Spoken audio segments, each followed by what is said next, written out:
patuloy na hindi natin mapitawan sa ating sarili, na hindi pa natin mapalaya ang ating sarili, na patuloy na pagbigat sa ating kalooban.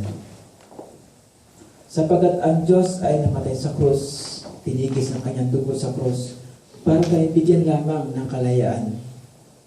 Kalayaan sa mga kasalanan natin. Kalayaan sa lahat na nagpapahirap sa ating kalooban. Kalayaan sa lahat ng bagay na ating naranasan, at kung saan nagpapagulo sa ating isipan. Lahat ng problema niyan, tinis ng Panginoon yan nang siya ay mamatay sa krus. Kaya sa ngayon, nais na Diyos na ang bawat isa sa atin ay patuloy na lumapit sa Kanya. Sapagkat alam ng Diyos kung ano yung mga bagay na kailangan natin sa ating buhay. Alam ng Diyos kung ano din po yung solusyon para sa mga bagay na yan.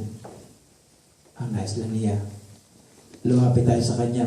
Katulad ng isang kriminal na sa kabila ng kanyang paghirap at kapigatian, nananalig siya sa Panginoon na siya ay patatawarin sa kanyang kasalanan at isasama sa kaharian ng ating Panginoon, which is the eternal happiness. Ganun din po ang nais ng